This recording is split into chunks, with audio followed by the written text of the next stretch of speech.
Hi guys, welcome back to my YouTube channel that is Swapna's tutorial. So ನೀವೇನ ನನ್ನ ಚಾನಲ್ಗೆ subscribe ಆಗಿಲ್ಲ ಅಂದರೆ ಪ್ಲೀಸ್ ಸಬ್ಸ್ಕ್ರೈಬ್ ಆಗಿ, ವೀಡಿಯೋಸ್ನ ಲೈಕ್ ಮಾಡಿ, ಶೇರ್ ಮಾಡಿ, ಹಾಗೆ ಕಮೆಂಟ್ ಮಾಡಿ. ಸೊ ಇವತ್ತು ನಾನು ಮಾಡ್ತಿರೋ ಸಬ್ಜೆಕ್ಟ್ ಯಾವುದು ಅಂದರೆ ಫಸ್ಟ್ ಸೆಮ್ ಕನ್ನಡ ಸಬ್ಜೆಕ್ಟ್. ಓಕೆನಾ. ಆಲ್ರೆಡಿ ನಾನು ಕನ್ನಡ ಸಬ್ಜೆಕ್ಟಲ್ಲಿ ಕಂಪ್ಲೀಟ್ ಆಲ್ಮೋಸ್ಟ್ ಚಾಪ್ಟರ್ಸ್ನ ಅಪ್ಲೋಡ್ ಮಾಡಿದ್ದೀನಿ.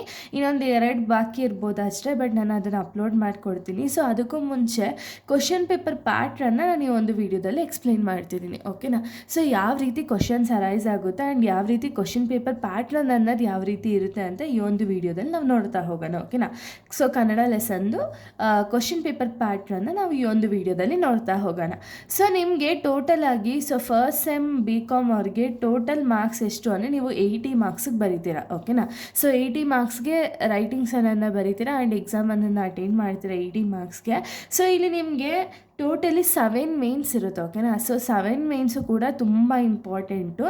ಸೊ ನೋಡಿ, ಫಸ್ಟ್ ಮೇನಲ್ಲಿ ಏನು ನಿಮಗಿರುತ್ತೆ ಅಂದರೆ 6 ಪ್ರಶ್ನೆಗಳಿಗೆ ಉತ್ತರ ಬರೆಯಿರಿ ಅಂತ ಹೇಳಿಬಿಟ್ಟು 2 × 6 = 12 ಮಾರ್ಕ್ಸ್ ನಿಮಗೆ ಫಸ್ಟ್ ಮೇನಲ್ಲೇ ಸಿಗುತ್ತೆ.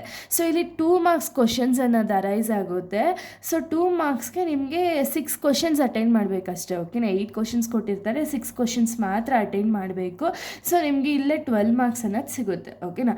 ಸೊ ಇಲ್ಲಿ 2 ಮಾರ್ಕ್ಸ್ನ ಯಾವ ರೀತಿ ನೀವು ಪ್ರಿಪೇರ್ ಆಗಬೇಕು ಅಂದರೆ, ಸೊ ನೋಡಿ, ನಿಮಗೆ ಒಂದು ಬೆಸ್ಟ್ ಐಡಿಯಾ ಏನು ಅಂದರೆ, ನನ್ನ ಯೂಟ್ಯೂಬ್ ಚಾನಲಲ್ಲಿ ಏನು ನಾನು ಲೆಸನ್ಸ್ ಅಪ್ಲೋಡ್ ಮಾಡಿರ್ತೀನಲ್ಲ, ಸೊ ಅದನ್ನು ನೀಟಾಗಿ ಕೇಳಿಸ್ಕೊಳ್ಳಿ. ಓಕೆನಾ. ಎಷ್ಟು ನಾನು ಇಂಪಾರ್ಟೆಂಟ್ ಆಗುತ್ತೋ ಅಷ್ಟು ಲೆಸನ್ಸ್ ಕೂಡ ಅಪ್ಲೋಡ್ ಮಾಡಿದ್ದೀನಿ. ಓಕೆನಾ. ಸೊ ಅಷ್ಟು ಕೂಡ ನೀವು ನೀಟಾಗಿ ಕೇಳಿಸ್ಕೊಂಡ್ರಿ ಅಂದರೆ ಅಲ್ಲೇ ನಿಮಗೆ 2 ಮಾರ್ಕ್ಸ್ ಆಗಿರ್ಬೋದು, 5 ಮಾರ್ಕ್ಸ್ ಆಗಿರ್ಬೋದು, 10 ಮಾರ್ಕ್ಸ್ ಆಗಿರ್ಬೋದು, ಯಾವುದಕ್ಕಾದ್ರೂ ನೀವು ಆನ್ಸರ್ ಬರಿಬೋದು. ಯಾವ ರೀತಿ ಅಂದರೆ, ಇವಾಗ ಎಕ್ಸಾಂಪಲ್ ಯಾವುದೇ ಒಂದು ಕ್ವಶನ್ ಕೇಳಿದ್ರು ಅಂದ್ಕೊಳ್ಳಿ. ಓಕೆನಾ. ಈಗ ಫಸ್ಟ್ ಲೆಸನಲ್ಲಿ ನಿಮ್ಗೆ ಯಾವುದೋ ಒಂದು ಕ್ವಶನ್ ಕೇಳಿದ್ರು ಅಂದರೆ ಆ ಲೆಸನ್ ರಿಲೇಟೆಡ್ ನೀವು ಆನ್ಸರ್ಸ್ ಬರಿತಾ ಹೋಗಿ. ಓಕೆನಾ. ಈಗ ಕಿಸ್ಸಾ ಗೌತಮಿ ಕೇಳಿದ್ರು ಅಂದರೆ ಕಿಸ್ಸಾ ಗೌತಮಿ ರಿಲೇಟೆಡ್ ನೀವು ಆನ್ಸರ್ಸ್ನ ಬರಿಬೇಕು. ಇವಾಗ ಕಂಪ್ಲೀಟಾಗಿ ನೀವು ಒಂದು ಸತಿ ನೀವು ಆ ಒಂದು ಲೆಸನನ್ನು ನೀಟಾಗಿ ತಿಳ್ಕೊಂಡು ಹೋದ್ರಿ ಅಂದರೆ ಆ ರಿಲೇಟೆಡ್ ನಿಮ್ಗೆ ಯಾವುದೇ ಕ್ವಶನ್ ಕೇಳಿದ್ರು ಕೂಡ ನೀವು ಆನ್ಸರ್ ಮಾಡೋಕ್ಕೆ ಬರಬೇಕು. ಅಲ್ಲಿವರೆಗೂ ಆ ವೀಡಿಯೋಸ್ ಅನ್ನೋದನ್ನ ನೋಡಿ. ಬಿಕಾಸ್ ನಿಮ್ಗೆ ಅಲ್ಲಿ ಒಂದು ಸತಿ ಕನ್ನಡ ಇಂಗ್ಲೀಷ್ ಎಲ್ಲ ಹೇಗೆ ಅಂದರೆ, ನಮ್ಮ ಮಾತೃಭಾಷೆ ಆಗಿರೋ ರೀಸನಿಂದ ಕನ್ನಡ ನಮ್ಗೆ ಅರ್ಥ ಆದರೆ ಸಾಕು. ನಾವು ಯಾವುದೇ ಒಂದು ಕ್ವಶನ್ ಕೊಟ್ಟರು, ಯಾವುದೇ ಒಂದು ಎಲ್ಲಿಂದನೇ ಆ ಕ್ವಶನ್ ಕೊಟ್ಟರು ಕೂಡ ನಾವು ಆನ್ಸರ್ ಮಾಡೋ ಕೆಪಾಸಿಟಿ ಅನ್ನೋದಿರುತ್ತೆ. ಓಕೆನಾ. ಸೊ ಅದಕ್ಕೆ ನೀವೇನು ಮಾಡಿ ಅಂದರೆ, ನೀಟಾಗಿ ಆ ಲೆಸನ್ಸ್ ಅನ್ನೋದನ್ನ ನೀಟಾಗಿ ಒಂದು ಸತಿ ನೋಡ್ಕೊಂಡು ಹೋಗಿ, ಅದಾದಮೇಲೆ ನೀವು ಯಾವುದೇ ಒಂದು ಬರಲಿ 2 ಮಾರ್ಕ್ಸ್, ಇವಾಗ ಯಾವ ಲೆಸನಲ್ಲೂ ಯಾರು ಬರಲಿ. ಓಕೆನಾ. ತೀರ್ಪಲ್ಲಿ ಯಾರು ಬರಲಿ ಅಥವಾ ಕಿಸ್ಸಾ ಗೌತಮಿ ಯಾರು ಬರಲಿ, ಯಾವುದೇ ಒಂದು ಲೆಸನ್ ಬಂದರೂ ಕೂಡ ಆ ಲೆಸನ್ ರಿಲೇಟೆಡ್ ಬರೆದ್ಬಿಟ್ಟು ಬನ್ನಿ. ಓಕೆನಾ. ಇವಾಗ ನನಗೆ ಗೊತ್ತೇ ಇಲ್ಲಪ್ಪ ಅಂತ ಬಿಡೋದಕ್ಕಿಂತ ಲೆಸನ್ ರಿಲೇಟೆಡ್ ಬರೆದ್ರೆ ಅಟ್ಲೀಸ್ಟ್ ನಿಮ್ಗೆ ಅಲ್ಲಿ 1 ಮಾರ್ಕ್ಸ್ ಯಾರು ಬರುತ್ತಲ್ವ. ಸೊ ಅದಕ್ಕೆ ಈ ಒಂದು ಫಸ್ಟ್ ಮೇನಲ್ಲಿ ನಿಮಗೆ 2 × 6 ಇದೆ, 12 ಮಾರ್ಕ್ಸ್ ಅನ್ನೋದು ಫಸ್ಟ್ ಮೇನಲ್ಲೇ ಬರುತ್ತೆ. ಓಕೆನಾ. ನೆಕ್ಸ್ಟ್ 4 ಪ್ರಶ್ನೆಗಳಿಗೆ ಉತ್ತರ ಬರೆಯಿರಿ. 4 × 5 = 20 ಮಾರ್ಕ್ಸ್. ಸೊ ಇಲ್ಲಿ 4 ಕ್ವಶನ್ಗೆ ನೀವು ಆನ್ಸರ್ ಅನ್ನೋದನ್ನ ಬರೀಬೇಕು. ಸೊ 5 ಮಾರ್ಕ್ಸ್ ಈಚ್ ಕ್ಯಾರಿ ಮಾಡುತ್ತೆ. ಸೊ 20 ಮಾರ್ಕ್ಸ್ ಇಲ್ಲೇ ಸ್ಕೋರ್ ಮಾಡ್ಬೋದು ನೀವು. ಓಕೆನಾ. ಸೊ ಇಲ್ಲೇನಾಗುತ್ತೆ ಅಂದರೆ, ನೀವು 4 ಪ್ರಶ್ನೆಗೆ ಉತ್ತರ ಬರೆಯಿರಿ ಅಂತ ಹೇಳಿ ಕೊಟ್ಟಿದ್ದಾರಲ್ಲ, ಇದು 5 ಮಾರ್ಕ್ಸ್ ಕ್ವಶನ್ ಆಗಿರೋ ರೀಸನಿಂದ ಇಲ್ಲೂ ಕೂಡ ನೀವು ಆರಾಮಾಗಿ ಬರಿಬೋದು. ಬಟ್ ಎಷ್ಟು ಬರಿಬೇಕು ಅಂತ ಡೌಟ್ ಇರುತ್ತೆ 5 ಮಾರ್ಕ್ಸ್ಗೆ. ಸೊ 5 ಮಾರ್ಕ್ಸ್ಗೆ ಅಟ್ಲೀಸ್ಟ್ 2 ಪೇಜಸ್ವರೆಗೂ ಕವರ್ ಮಾಡಿ. ಓಕೆನಾ. ಈ ರೀತಿ ಕಂಪ್ಲೀಟಾಗಿ front and back 2 pages cover ಮಾಡಿ ಸಾಕು. ಅಕಸ್ಮಾತ್ ಇಲ್ಲ ನನಗೆ ಟೈಮ್ ಸಾಲ್ತಿಲ್ಲ ಅಂದರೆ ಅಟ್ಲೀಸ್ಟ್ 1.5 ಪೇಜ್ ಆದರೂ ಕಂಪ್ಲೀಟ್ ಮಾಡಿ. ಓಕೆನಾ. ಸೊ ಅವಾಗ ಅಟ್ಲೀಸ್ಟ್ ನಿಮಗೆ 5 to 5 ಮಾರ್ಕ್ಸ್ ಕೊಡ್ತಾರೆ. ಇಲ್ಲ ಅಂದರೆ ನೀವು ಬರೀ 1 ಪೇಜಲ್ಲೇ ಮುಗಿಸಿದ್ರಿ ಅಂದರೆ ಅಲ್ಲಿ ನಿಮಗೆ ಕಂಟೆಂಟ್ ಅನ್ನೋದು ಜಾಸ್ತಿ ಸಿಗೋಲ್ಲ. ಹಾಗೆ ನೀವು ಬರಿತಾ ಇರ್ಬೇಕಾದ್ರೆ ಒಂದೇ ಏನೋ ಒಂದು ಲೆಸನ್ ಬರಿಬೇಕಾದ್ರೆ ಡೈರೆಕ್ಟ್ ಒಂದು ಫುಲ್ಲು ಕಂಟಿನ್ಯೂ ಮಾಡಬೇಡಿ, ಗ್ಯಾಪ್ ಕೊಟ್ಟು ವೈಸಲ್ಲಿ ಬರೀರಿ. ಓಕೆನಾ. ಸೊ ಅವಾಗ ಏನಾಗುತ್ತೆ ಅಂದರೆ ಅದು ನೀಟಾಗೂ ಕಾಣಿಸುತ್ತೆ ಆ್ಯಂಡ್ ನಿಮ್ಮ ಪ್ರೆಸೆಂಟೇಷನ್ ಚೆನ್ನಾಗಿರೋದ್ರಿಂದ ನಿಮಗೆ ಮಾರ್ಕ್ಸ್ ಅನ್ನೋದು ಪ್ರಾಪರಾಗಿ ಸಿಗ್ತಾ ಹೋಗುತ್ತೆ. ಓಕೆನಾ. ಸೊ ನೆಕ್ಸ್ಟ್ ಥರ್ಡ್ ಮೇನ್ ಬಂದುಬಿಟ್ಟು 3 ಪ್ರಶ್ನೆಗಳಿಗೆ ಉತ್ತರ ಬರೆಯಿರಿ. 3 × 10 = 30 ಮಾರ್ಕ್ಸ್. ಸೊ ನೋಡಿ, ಇಲ್ಲಿ ಬರೀ ನೀವು 3 ಕ್ವಶನ್ಸಿಗೆ ಮಾತ್ರ ಆನ್ಸರ್ ಮಾಡಬೇಕು. ಸೊ ಇಲ್ಲ ನಿಮಗೆ 30 ಮಾರ್ಕ್ಸ್ ಅನ್ನೋದು ಸಿಗುತ್ತೆ.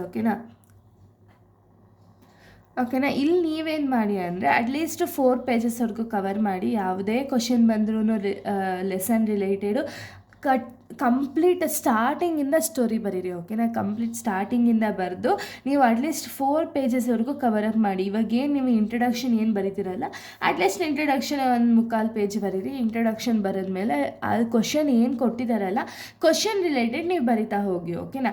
ಸೊ ಆವಾಗ ನಿಮಗೆ ಕಂಪ್ಲೀಟಾಗಿ 10 to 10 ಮಾರ್ಕ್ಸ್ ಬರುತ್ತೆ, ಓಕೆನಾ.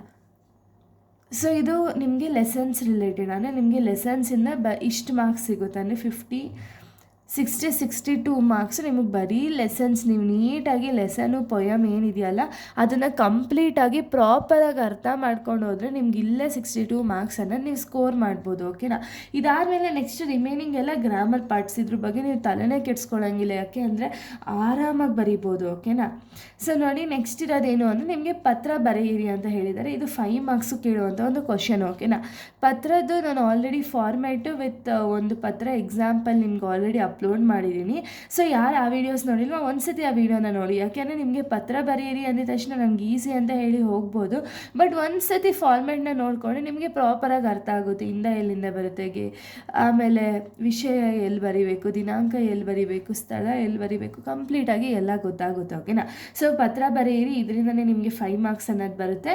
ನೆಕ್ಸ್ಟ್ ಇಲ್ಲಿ ನಿಮ್ಗೆ ಏನು ಕೇಳಿದ್ದಾರೆ ಅಂದರೆ ವರದಿ ರಚಿಸಿ ಅಂತ ಹೇಳಿ ಒಂದು ಮೀನ್ ಇದೆ, ಓಕೆನಾ. 5th ಮೀನು ವರದಿ ರಚಿಸಿರಿ ಅಂತ ಹೇಳಿ, ಇದು ಕೂಡ 5 ಮಾರ್ಕ್ಸ್ಗೆ. ಇಲ್ಲಿ ಇದನ್ನು ನೀವು ಯಾವ ರೀತಿ ಬರೀಬೇಕು ಅಂದರೆ, ಈಗ ಎಕ್ಸಾಂಪಲ್ ನಿಮಗೆ ಇಲ್ಲಿ ನೋಡಿ, ಇಲ್ಲಿ ಎಕ್ಸಾಂಪಲ್ ಕೊಟ್ಟಿದ್ದೀನಿ. ನಿಮ್ಮ ಕಾಲೇಜಿನಲ್ಲಿ ಆಚರಿಸಲಾದ ಕನ್ನಡ ರಾಜ್ಯೋತ್ಸವದ ವರದಿ ರಚಿಸಿ ಅಂತ ಹೇಳಿ ಕೊಟ್ಟಿದ್ದಾರೆ. ಅಂದರೆ ನಮ್ಮ ಕಾಲೇಜಲ್ಲಿ ಅಥವಾ ನಿಮ್ಮ ಕಾಲೇಜಲ್ಲಿ ಯಾವ ರೀತಿ ಒಂದು ಕನ್ನಡ ರಾಜ್ಯೋತ್ಸವ ಅನ್ನೋದನ್ನ ಆಚರಣೆ ಮಾಡಿದ್ದಾರೆ, ಓಕೆನಾ.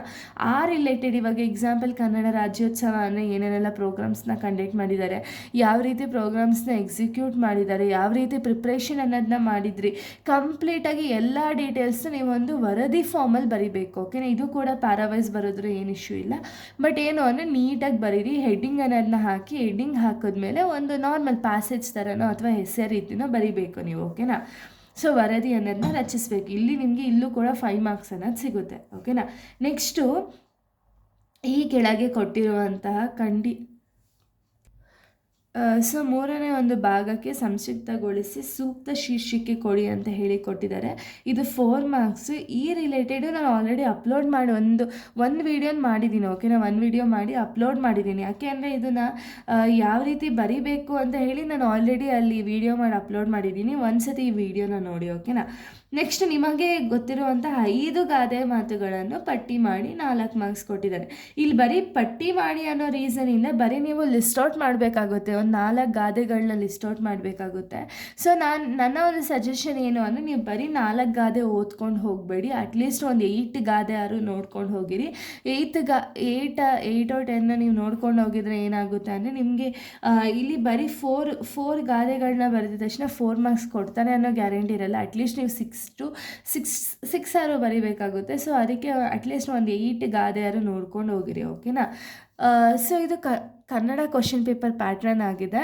ಸೊ ಇದು ಟೋಟಲ್ 80 ಮಾರ್ಕ್ಸ್. ನೀವು ಬರೀ ನಿಮಗೆ ಒಂದು ಲೆಸನ್ಸು ಪೊಯಮ್ಸ್ನ ಓದ್ಕೊಂಡ್ರೇ ನಿಮಗೆ ಅಲ್ಲೇ ನಿಮಗೆ 62 ಮಾರ್ಕ್ಸ್ ಅನ್ನೋದು ಸಿಗುತ್ತೆ. ಇನ್ನು ಕಂಪ್ಲೀಟ್ ರಿಮೈನಿಂಗ್ ಗ್ರಾಮರ್ ಪಾರ್ಟ್ ಬಗ್ಗೆ ನೀವು ತಲೆನೇ ಕೆಡ್ಸ್ಕೊಳ್ಳೋಂಗಿಲ್ಲ. ಯಾಕೆ ಅಂದರೆ ಅಲ್ಲಿ ಅವ್ರು ಏನೇ ಕೊಟ್ಟರು ಕೂಡ ಇವಾಗ ಪತ್ರ ಬರೀರಿ ಅದೇ ಕೊಡ್ತಾರೆ. ಸೊ ಪತ್ರ ಫಾರ್ಮ್ಯಾಟ್ ಒಂದು ಗೊತ್ತಿದ್ರೆ ಸಾಕು, ನೀವು ಆರಾಮಾಗಿ ಪತ್ರ ಅನ್ನೋದನ್ನ ಬರಿಬೋದು. ವರದಿ ರಚಿಸಿನೂ ಕೂಡ ಈಸಿ ಇರುತ್ತೆ, ಗಾದೆ ಮಾತು ಕೂಡ ಈಸಿ ಇದೆ. ಸೊ ಇದೆಲ್ಲ ಈಸಿ, ಓಕೆನಾ. ಸೊ ನೀವು ನೀಟಾಗಿ ಅನಲೈಸ್ ಮಾಡಿ ಬರೆದ್ರೆ ನಿಮಗೆ ಕನ್ನಡ ತುಂಬ ಚೆನ್ನಾಗಿ ಬರೀಬೋದು ಆ್ಯಂಡ್ ತುಂಬ ಚೆನ್ನಾಗಿ ಮಾರ್ಕ್ಸ್ ಸ್ಕೋರ್ ಮಾಡ್ಬೋದು, ಓಕೆನಾ. ಸೊ ಇದು ಕನ್ನಡ ಕ್ವಶನ್ ಪೇಪರ್ ಪ್ಯಾಟರ್ನ್ ಆಗಿದೆ. ನೆಕ್ಸ್ಟ್ ವೀಡಿಯೋದಲ್ಲಿ ನಾನು ಬೇರೆ ಒಂದು ಲೆಸನ್ನ ಎಕ್ಸ್ಪ್ಲೈನ್ ಮಾಡ್ತೀನಿ ಅಥವಾ ಬೇರೆ ಒಂದು ಸಬ್ಜೆಕ್ಟ್ನ ಎಕ್ಸ್ಪ್ಲೈನ್ ಮಾಡ್ತೀನಿ. So thank you guys, thanks for watching.